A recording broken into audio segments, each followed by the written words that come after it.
For the past few months, I've been getting really cozy with my PS5, and with the latest showcase still fresh in memory, and the massive PS5 update unlocking storage expansion and addressing a number of user complaints, it's easy to see how one could fall into a position of complacency.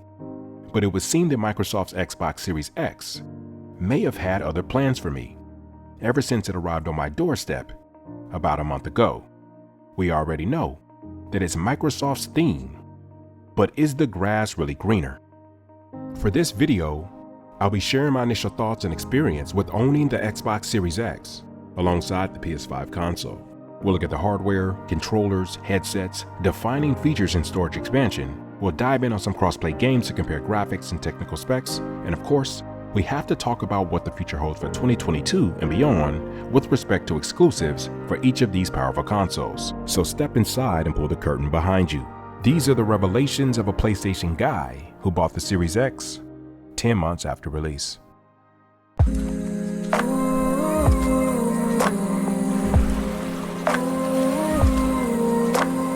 When I unboxed the Series X, I was very impressed with the presentation and care that was taken to protect the device during transport. Freshly unboxed and under some bright lighting, my eyes were immediately drawn to the perforated concave top, with the subtle hints of lime green undertone throughout. I think it looks really cool, but the Series X overall is quite boxy, as a lot of people say. But the height disparity as compared to the PS5 creates the illusion that it's much more compact than it truly is, because if you stand the Series X right in front of the PS5, you wouldn't know that the PS5 is even behind it if it weren't for the lofty height. I love the stealthy black color of the Series X, but I immediately knew that I had to skin it so it fits better within the theme of my setup. I also like the fact that the Series X does not require a stand to lay horizontally as with the PS5. And absolutely hands down, I do prefer the intake and heat dissipation system on the Series X. Air comes in through the back and is then expelled up from the top of the device, whereas the PS5 essentially has this in reverse. When it comes to the Series X controller, it's missing quite a bit of bells and whistles as compared to the PS5 DualSense. It lacks a touchpad, a speaker and a microphone, adaptive triggers, and it doesn't have the advanced haptic feedback. But it does have an improved D-pad and an added share button, which was not included on the previous model. I also have to point out that because the Series X controller, as with previous models, supports AA batteries and third-party battery packs, the Series X has the potential to outlive the DualSense in the long run as battery cells begin to die. As for the form factor and ergonomics of the Series X controller, I wasn't a huge fan at first, but I'm really starting to warm up to the more aggressive texture patterns on the very back. The best way to describe how this feels is rough but not abrasive. If you examine the left and right grips as compared to the PS5, you'll notice that they're actually fairly even with regard to length, but because the Sense has a slimmer body build, there is more surface area for me to hold on to. I've got really big hands, but I can actually get a secure grip with my middle, my ring, and my pinky finger on the Sense. Whereas with the Series X controller comparatively, my pinky has hardly any room at all to grip the controller, and as a result, even with the extra texture backing, my grip for the Series X controller just doesn't feel as comfortable and as secure as it does with the Sense. But this is something that is definitely going to be subjective depending on the size of your hands. Headsets. You need a good set of cans if you don't have an ultra-powerful surround system, or for late-night gaming sessions when you want to avoid disrupting family or your neighbors. Let me start off by saying that I really like the look of both the Series X wireless headset as well as the PS5 3D Pulse. But if I had to choose one, just purely based on style points, the Pulse definitely gets the nod. However, when it comes to comfort, for me the Series X takes it by a long shot. I've got pretty big ears, and the Pulse with the smaller, more rounded ear cups makes the headset act as on-ear versus over-ear.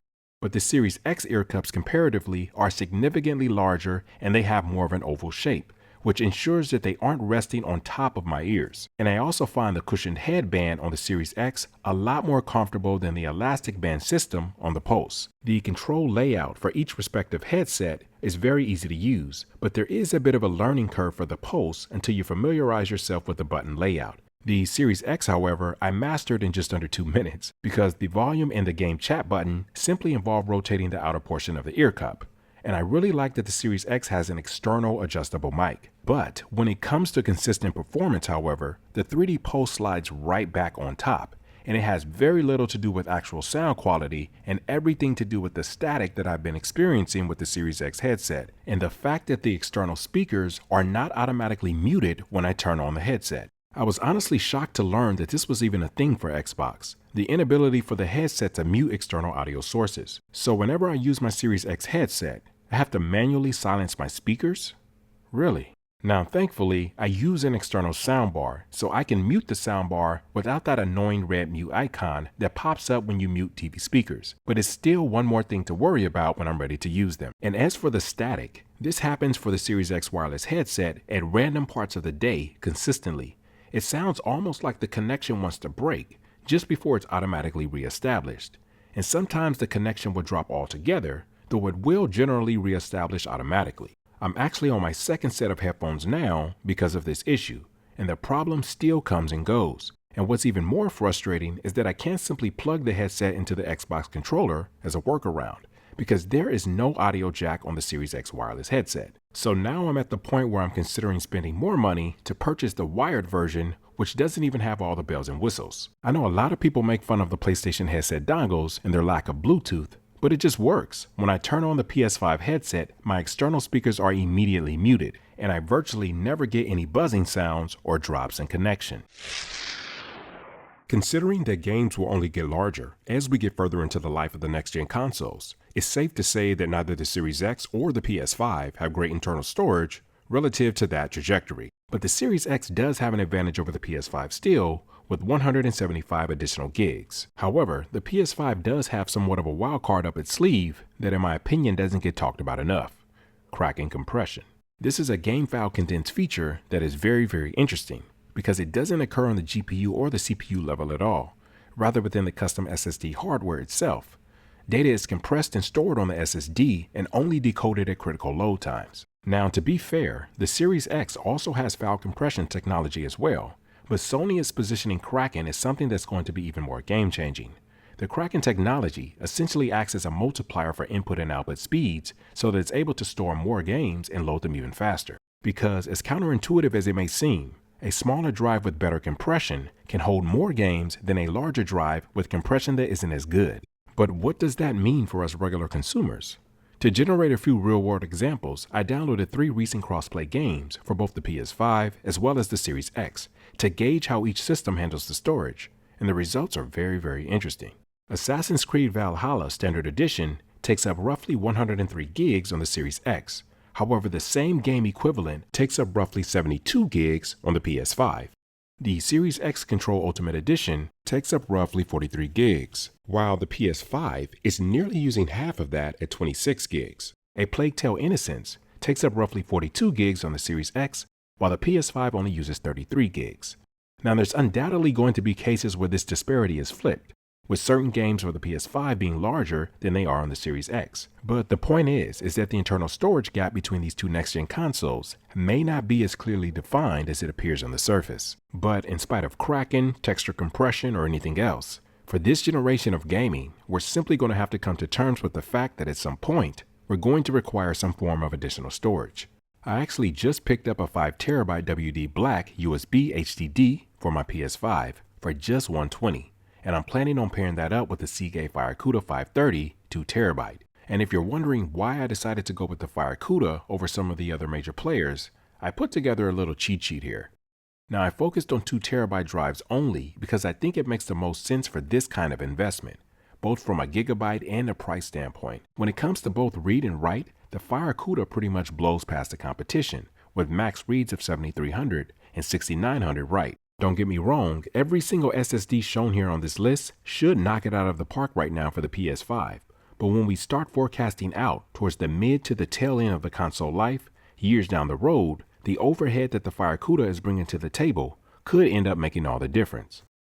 As far as the Series X expansion card option, I have not pulled the trigger on it just yet because I really want 2TB at minimum. So part of me wants to delay the inevitable for a bit longer to see if a larger size is eventually offered. And I'm also curious to see if Microsoft eventually opens this up to other third parties outside of Seagate. For the time being, I've also picked up a WD Black 5TB HDD for $120. When I powered on my Series X for the very first time, I have to say that I found the UI a little busy. largely due to the vertical navigation system, the dashboard ads, and the flashy green backdrop, which felt a bit distracting. But after jumping into the customization settings, sorting out the home dashboard for only things that I want to see each and every time I boot up, and dialing back the backdrop to a much more neutral color tone, I started to feel more at home. I do wish that the Series X had default background music for the dashboard, just something chill and mellow as with the PS5. I play games to decompress and unwind, and I find the PS5 music super chill and relaxing. The UI resolution drop was also immediately very obvious to me when jumping back and forth between the PS5 and the Series X. But the good news for the Series X is that a 4K UI patch is currently in the works from Microsoft, but why it's taken almost a year to get around to that is beyond me. Probably the biggest feature advantage that the Series X has over the PS5, which I was really hoping was included in that update, is Quick Resume. It cannot be overstated just how amazing this feature is, suspending games in a stasis state until you're ready to resume them. And check this out. I was blown away to discover that I can transfer Xbox games in between internal and external drives in the background, meaning that I can continue to play games while this tedious process is happening. On the PS5, when I'm transferring games, I have to browse on my phone or go and do something else entirely because the PS5 freezes everything else while games are being transferred.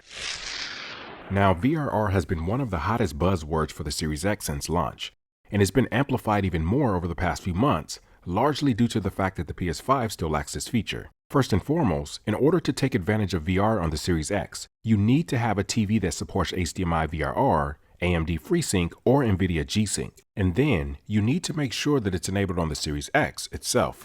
Go into the settings, General, TV and display options, and finally video modes. And you can see that it's checked right there.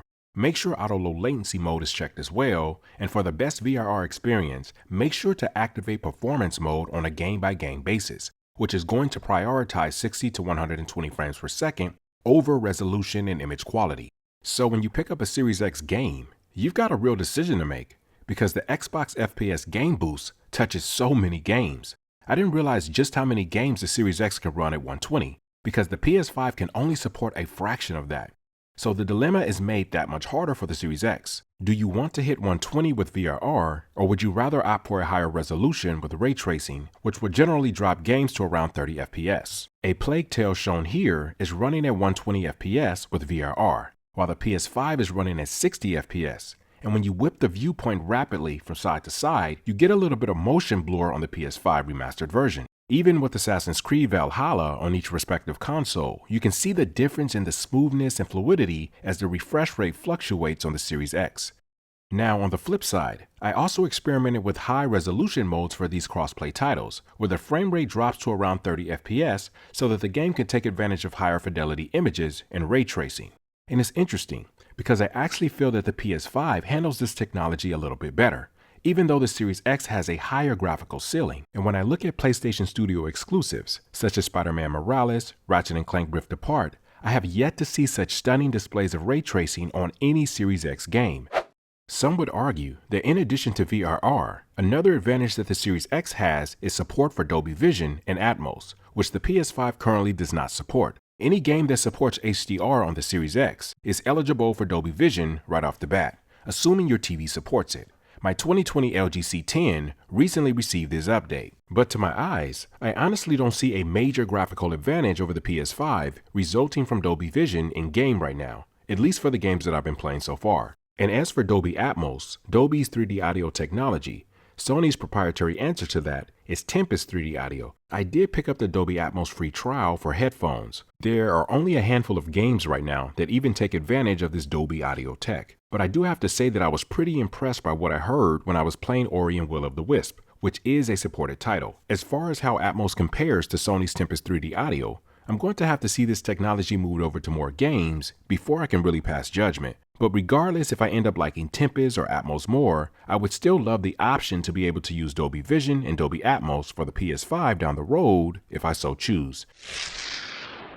When I first signed up for Game Pass Ultimate and I started browsing the catalog of 100 games, both new, classics, and everything else in between, I had one of those aha moments. And I haven't dived into it too deep just yet. I'll probably save that for another video, but from what I read, the Series X can also take advantage of dev mode software that will allow the Series X to even emulate some PlayStation classics. So now that I have both consoles, it means that moving forward, I can always double check Game Pass for new non-PlayStation exclusives before making any actual purchases on either the PlayStation or Microsoft Store. At the time of this video, Yakuza Like a Dragon is $35.99 on the PlayStation Store, but it's also on Game Pass free to play. Medium, $49.99 on the PS Store, free to play on Game Pass. Mirror's Edge Catalyst, $19.99 on the PS Store, free to play on Game Pass, and so on. Now the catch here is free to play for any and all things Game Pass related, because you do not own any of these games, and they will vanish quicker than these bots are snagging these consoles should you ever fail to pay your subscription. But the ability to minimize trial and error for games using Game Pass cannot be overstated. How many times have you shelled out a ton of cash for a new game due to all the hype, only to discover that you don't really dig it as much as you thought or were hoping that you would? This is where the ideology behind Game Pass truly shines. Since signing up for Game Pass Ultimate, I've only had to make 2 out-of-pocket purchases so far. All other games that I have downloaded on the Series X have been the courtesy of Game Pass. I was actually going to do a super deep dive on the current games that I've been playing, but you have no idea how long this video was becoming. So I'm going to save that for another video, in favor of touching on future games for each respective console. But I'll run off the main games that I've been loving so far on the Series X. Hellblade, optimized specifically for Xbox and PC, Forza 4, Ori Will and the Wisp, which runs at 4K 120 FPS, Halo Master Chief Collection, and Halo 5. But if you have any recommendations for me guys, let me know down in the comments below. Now at this point, as we approach the end of 2021, we have a pretty good idea of what we can expect in the near future from both Microsoft and Sony with regard to upcoming exclusives. We last heard from Microsoft back in June when they unveiled their titles, and Sony most recently gave us a sneak peek behind the curtain of what to expect for the PS5 during the September showcase. That said, let's take a look at a handful of exclusives for each respective console that I'm really excited to play. Redfall. When I first saw this trailer and the vampire element, I was pretty much in already, because we seriously do not get enough vampire games. And with how popular the Marvel games are becoming, I would love to see a game that follows Blade. Redfall has this cyberpunk futuristic feel to it, and it looks like there's going to be a strong emphasis on co-op and multiplayer. But I'm hoping there's also going to be a solid campaign and storyline to back it up. Now, we can clearly see in the trailer that each character is going to have some sort of unique supernatural ability. And from what I read, this game is going to have an open world style, which is always fun. The planned release for this one is at some point in 2022. A Plague Tale Requiem. Now I know that Plague is technically going to be crossplay, but because this game is going to hit Game Pass on day 1 next year, I'm including it here for the Series X. Now I talked about A Plague Tale Innocence in my previous review of the PS5, and how much of a sleeper game it turned out to be. So I cannot wait to dive back into this dark grim world during the 100 Years' War. Forza Horizon 5. I am unsuspectingly enjoying Forza 4 because I am not generally into racing games, and so I cannot wait to try Forza 5. From the trailer and the surprisingly good amount of gameplay revealed, it looks like Playground Games is on the cusp of ushering in an entirely new subset of gamers. More and more I'm hearing from players who are a lot like me. They don't generally play a lot of racing games to begin with, but games like Forza 5 and Gran Turismo 7 are gaining their attention. Now it'll be interesting to see how much of a hit this game takes when using things like ray tracing, because I know a huge emphasis is going to be placed on performance, but who doesn't want to see ray tracing in a game that looks like this? The good news is that we won't have to wait too long, because the planned release is November this year. And last but not least for the Series X, Halo Infinite, the flagship of Microsoft. This game has been delayed for nearly a year, so hopefully 343 Industries has their ducks in a row come December, and this game is everything that Halo fans are hoping for. I actually pulled up some images comparing E3 2020 graphics versus 2021. And so my question is to you guys, would you have rather Infinite drop last year, looking as it did, or are you happy that it was inevitably pushed back? I'm gonna say, thank God it drops in 2021. Korean developer Shift Up Corporation is behind this title unveiled during the PS5 showcase, known as Project Eve. And by many, it's being compared to Nier Automata and Bayonetta, and rightfully so, because if those two games had a baby, it would definitely be Project Eve. But I think this game has a lot of potential, as long as it can deliver on a smooth combat system and tell a solid story. Because everything else appears to be there. Cosmic and apocalyptic atmospheres, she's got some dope weapons and superpowers, the creatures look phenomenally grotesque, and it doesn't hurt that she is ridiculously easy on the eyes. There is no confirmed release date yet, but it sounds like late 2022, early to mid 2023 is most realistic. Forspoken. What stood out to me about this game is the fluid movement of the main character, Frey Holland. The speed showcased in which she's able to scale buildings, mountains, and cliffs just looks like so much fun. And I'm a sucker for magical worlds and mythical creatures, and it looks like there is no shortage within the land of Athia. I also really like what I've seen so far with the combat system that's giving me control vibes. And it seems to be setting the stage for an epic boss battle against the main antagonist. Details are pretty gray right now, but it sounds like Forspoken will be dropping at some point in 2022. God of War Ragnarok. Hailed for the very last reveal for the PlayStation 5 showcase, Sony pulled out their biggest weapon and brandished it for all to see. And for the very first time, we got to see real gameplay. What I'm most excited about is to see that the Blades of Chaos have returned, and it looks like Kratos also has some new moves to go along with it. At this point in the God of War franchise, Kratos just looks tired, and rightfully so. I cannot wait to meet Thor and Odin and just jump into some epic, gritty battles. God of War Ragnarok has a planned release date sometime in 2022, and fingers crossed that it doesn't get delayed. Spider-Man 2. I never thought that I'd see the day, but I'm actually looking forward to Spider-Man 2 even more than God of War. What Insomniac Games is doing with this franchise is nothing short of spectacular, and I'm so glad that it exists outside of the cinematic film universe. Look at the Spider-Man suits on Miles Morales and Peter Parker. They just scream next gen. I was literally sold on the suits, but then they had the audacity to reveal this dude. Come on, man. Venom, why don't they just start taking pre-orders right now? If Spider-Man 2 can push the envelope even further with regard to fluidity of movement, dial back the haptic triggers a bit, and expand on the combat system, because I already know that the storyline is going to be there, this is a game of the year waiting to happen. Spider-Man 2 is rumored to drop sometime in Q3 or Q4 of 2023, and it will not be available on PS4 or any other rival platform. Wolverine and Insomniac Games. Nobody saw this coming, but this has got to be the most anticipated game for any console or PC for the foreseeable future. Absolutely no gameplay, but I think that Sony is smart enough to know that a flash of the Insomniac logo is all that's really needed at this point. From what I've read, 2024 may be the earliest that gamers are able to dive into this game. And get this, the Wolverine games are going to exist in the same universe as Spider-Man. Just let that sink in. But this is what I'm talking about, man. Just imagine if the Blade franchise got this kind of treatment. Which console do I prefer? First, let me preface my thoughts with saying that I will definitely be keeping both of these awesome next-gen consoles, because I truly do appreciate what each of them are bringing to the table. And hopefully we can all agree that the world is a better place with both the PS5 and the Series X in it. In my previous review of the PS5, I let you guys know that PlayStation has been my console of choice growing up.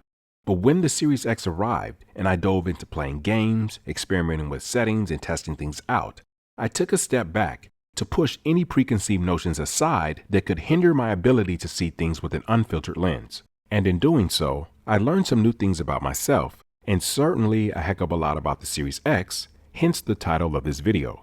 With all of that said, if someone held me at gunpoint and was kind enough to give me the option to choose which of these two consoles I would keep, I wouldn't hesitate in certifying that I would keep the PlayStation 5. And it isn't just all about the exclusives. The PS5 nudges out the Series X for me because I believe that the PS5 operates in a more unique space, because in many cases, the lane that the Series X travels converges with that of PC. And so there is simply a clearer, more defined line that separates console and PC for the PS5 versus the Series X. And I also think that the PS5 has the greatest potential to offer the most immersive experience for gamers with the control haptics, adaptive triggers, and the VR2 headset that's on the horizon. And yeah, Wolverine, man. Additionally, if you already own a high-powered PC, it seems to me that it would make the most sense to purchase a PS5 and snag Game Pass with your PC so that you can get the best of both worlds. Unless you really don't have the slightest interest in the current and the upcoming PS5 exclusives, then opting for PC in a Series X or a Series S just doesn't seem like the most efficient route because there's going to be a ton of overlap there. And so I honestly think that you'd be doing yourself a disservice. But you guys let me know down in the comments below what you think on this front. Now, in terms of the console that I think was the most polished and ready for prime time at launch, that is unquestionably the Series X. With the exception of the 1080p dashboard, that really has to get corrected. But outside of this, the headset connection issue that I described, and obviously the lack of exclusives at launch, Microsoft got a whole lot right from the very jump. Game Pass, deeper backwards compatibility, Dolby Vision and Atmos, VRR, 1440p support, and an immediate expandable storage option. And it is a 120 FPS beast. And when it comes to cross-play games, so far, I'm feeling like Xbox takes the W for the majority of the titles. And I also prefer the air intake system at the back of the Series X with heat dissipating from the top versus the PS5, which has this in reverse. However, when it comes to games that are developed and are being developed as we speak by PlayStation Studios, in my opinion, they are simply unmatched in graphical fidelity, ray tracing, draw distance, etc. I think a handful of these titles are the best looking games on any console right now.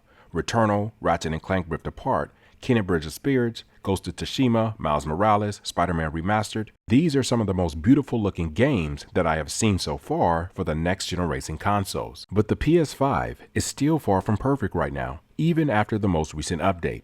We're still missing custom wallpapers, a web browser, 1440p support, VRR, and what's most glaring for me right now, a true quick resume equivalent. Because the Series X is spoiling me right now with this feature. That and the fact that I can move games around while I'm playing other games. And yeah, Game Pass, man.